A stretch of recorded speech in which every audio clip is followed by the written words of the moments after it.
My whole career is one crazy idea after another. Where's the fun in being safe? The magic of a park sim is its ability to make time disappear. When you're in the zone building your park, managing the wants and needs of your attendees, and creating a self-sustaining financial juggernaut, there's potential for an almost euphoric zen from the highlights of the genre. At its best, Park Beyond hits these highs with interesting rides, a simple and compelling upgrading system, and a whimsical sense of imagination. But, like a poorly maintained roller coaster, there's a looming threat that things will fall apart with disastrous results. It's this tendency for things to come off the rails that leaves a queasy feeling after a few days in this park. If they can make this work, then I'll be a monkey's uncle. Which I'm not.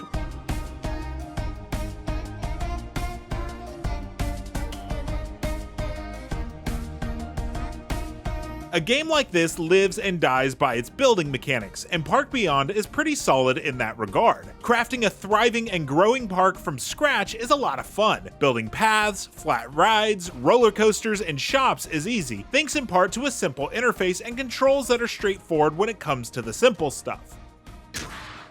After your grand opening, there's a linear, step-by-step process to upgrading and expanding your park that's easy to understand and fun to execute. The capacity and by extension income potential of the park is limited at first. In the beginning, there are only a few rides that can be built to entice customers. The amount of fun people have and the cleanliness of the park increases your park appeal. Earn enough appeal and the park ranks up, increasing capacity and unlocking additional rides and shops. Which upgrades to select presents an interesting tactical choice. You can focus on the obvious things, like unlocking shops to fulfill basic needs like food and drink, and add some more basic ride options. Or you can be more strategic, unlocking options that appeal to a specific demographic, such as adults. Or rides that prioritize fun over profitability to gamble that you can build a larger base of customers quickly and then capitalize on them later. The moments spent circling back and forth between the different options, torn about what to select, is agonizing and engaging in the best way.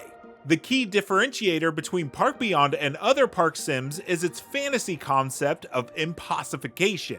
As the amazement of your guests accumulates, you earn the ability to pull out a magic pencil and supercharge rides or employees. Suddenly, that ring of fire transforms into a safety inspector's nightmare. It's the sort of whimsical imagination that one would expect from a Roald Dahl book. It's hilarious to impossify a janitor and watch him start clearing trash bins like this.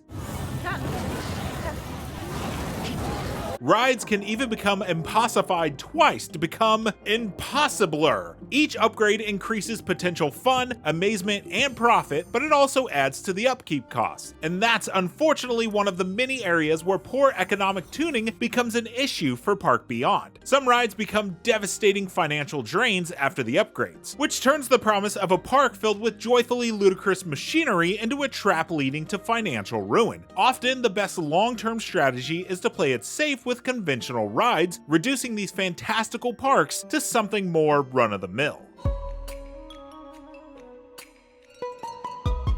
That kind of oversight is unfortunately par for the course when it comes to the fiscal aspects of managing your park. Customer appeal, for instance, is unpredictable to the point of feeling almost random. A ride can be red hot one moment, then a money pit the next without any changes to ticket prices. Some evolution in park-goer taste over time makes sense, especially as rides age, but the wild swings from crowded to abandoned defy strategy, and mature parks have an unfortunate tendency to suddenly start hemorrhaging money without explanation, which can be a miserable experience. What's much more dependable are the roller coaster construction options, which should feel familiar to park sim veterans whether you're building from scratch or selecting from prefabricated rides. Simple rail and chain lift options are enough to get a roller coaster going. Building basic rides is a breeze, while more complex ones can be a challenge, as you'd expect. Unfortunately, there is an issue that crops up when you go into the fancier options. There's enjoyably absurd modules like these cannons, but getting tracks to point in the desired direction is like wrestling a fire hose. Using the terrain in neat ways with tunnels, switchbacks, or loops becomes more trouble than it's worth, stifling creativity. What good is a theme park without crazy crazy ideas. Even so, building rides is generally satisfying, but that just makes the abysmal staff managing them much more aggravating. Roles that keep your park clean and running are essential to earn income and raise your park appeal, but the people available to hire to do them operate with a terrible lack of basic sense. Is that ride shooting sparks or about to catch fire? Better fix up this seldom used vending machine instead. Janitors will ignore heaps of litter in the streets to empty far-flung trash bins, and mechanics will ignore rides on the verge of collapse. That would be excusable if this were a kind of game where you could directly control them or manually set priorities. But no such options exist. You are fully at the mercy of the AI. It's frustrating when the only thing you can do is overstaff and hope for the best. Then there's the park attendees themselves. They're the true villains of Park Beyond, but through no fault of their own. The people you need to please and collect money from simply break at times. Too often, a park can be fully dialed in with great rides, plenty of food, drink, and bathroom options, earning strong metrics all around, only to have a total collapse in customer sentiment because entire crowds of people became frozen in place, unable to satisfy their basic needs or spend money at rides. Sometimes you can fix it by closing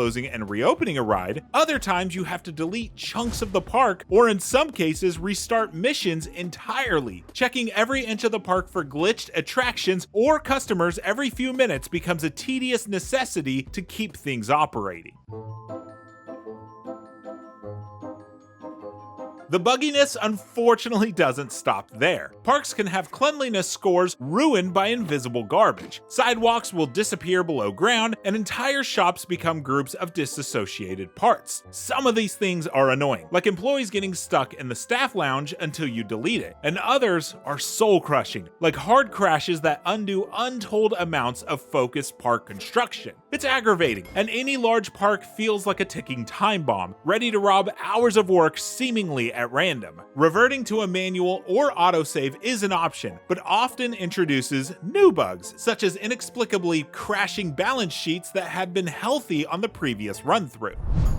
The threat of bugs dangles over you regardless of which of the two main modes you choose, but they do a good job of mixing the ways you can approach park building. First, there's the campaign, which throws you into 8 increasingly difficult park building scenarios, acting as a cross between a tutorial and story-driven challenge. While the story and characters are a forgettably generic group of scrappy park builders, the first few missions do a great job introducing a unique wrinkle that gives each one a different feel. One has you taking over a failing park that's in need of your deft touch to turn it around. Another places you at the center of an archipelago, racing to earn money fast enough to buy the surrounding islands before they get turned into parking lots. It keeps things fresh and exciting and makes for some good park building puzzles. The later missions, however, are a slog. The difficulty spikes considerably, which isn't necessarily a bad thing when done well, but a slim margin of error just isn't compatible with the unpredictable systems and unreliable tech. Rather than a triumphant culmination of all skills, beating the last mission can feel more like the end of a prison sentence. Sandbox is a much more consistent experience and a more enjoyable way to play. There are over 24 maps to start with and build from. It's great that you can assign yourself optional goals and starting funds, or just take unlimited money with no objectives and focus on creative freedom. This is where the wacky construction really shines. It doesn't have nearly as many customization options as something like Planet Coaster, but pulling the magic marker out and turning all the rides into delightful absurdities is well worth the trade-off.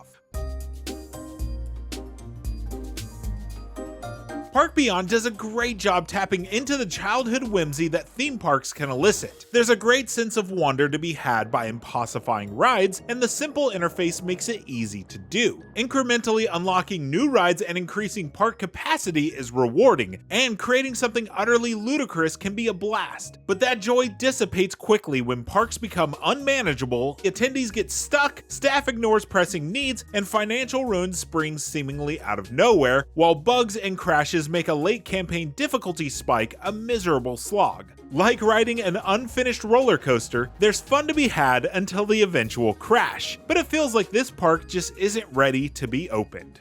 Nonsense and baloney. Oh, and hogwash too. For more, check out our review of Dave the Diver or our final preview for Pikmin 4. And for everything else, make sure to stick with IGN.